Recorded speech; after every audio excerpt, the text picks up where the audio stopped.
What is the most memorable conflict you've had with someone? Not long after I graduated from college, I was taking a bus to work one rainy morning. The bus was packed, and as soon as I boarded, I was squeezed tightly among the crowd. With no room to move, I stood there playing on my phone. As I got absorbed in an ebook, a woman suddenly grabbed my hand and started yelling at me. For a moment, I was stunned. The passengers around us were staring, and the woman was practically spitting as she accused me of inappropriately touching her chest in the crowd, calling me a pervert. The people around me looked at me with disdain, anger, and even amusement. Some men even pointed at me, demanding that I get off the bus. My mind raced. I thought of a dozen ways to explain myself. I could say that one of my hands was holding onto the bus's overhead strap and the other was holding my phone. So how could I have touched her? I could point out that the woman looked to be in her 40s, with a face full of freckles like a concrete wall. I definitely wasn't interested in her. I could also point out that there were other male passengers around her, so maybe they should think twice before accusing me. But then I realized, would anyone watching this scene even care about the truth? No, they wouldn't. So, instead of defending myself, I yanked my hand away from the woman's grip and shouted even louder than she had. "You're the thief here, and you're turning it around on me. You just tried to put your hand in my bag, and now you're accusing me of being a pervert after I pushed you away." The woman was taken aback by my response, her face turning red as she angrily retorted, "You're lying." I shot back, "And you're calling me a pervert? Everyone should check their bags and wallets. Driver, don't stop the bus. Head straight to the police station." The moment I said that, the same passengers who had been judging me now scrambled to check their bags and wallets. They began murmuring among themselves, pointing fingers at the woman. In the cramped space, people moved away from her. Clearly, she didn't have the nerve to handle the situation and started insisting that she hadn't stolen anything, even explaining where she worked to try and clear her name. But this only made her look guiltier in the eyes of the other passengers. When the bus stopped at the next station,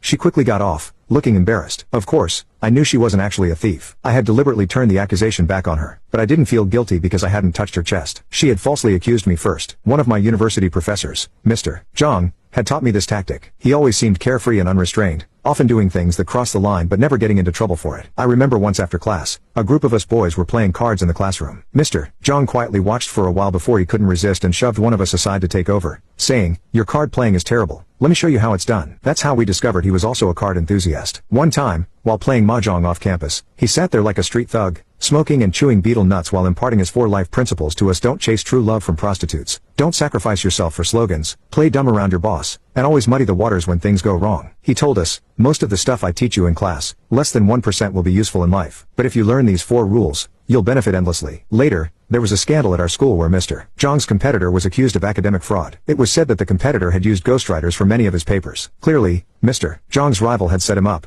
but Mr. Zhang wasn't fazed. Instead, he wrote a report accusing the other teacher of accepting bribes from students and having inappropriate relationships with female students. He even suggested the teacher was planning to leave the school and had been cozying up to administrators at other institutions. This caused a massive uproar, and the school launched an investigation into the teacher, who eventually took a long leave of absence. Naturally, Mr. Zhang ended up getting the promotion. When we asked him if the allegations were true, Mr. Zhang admitted,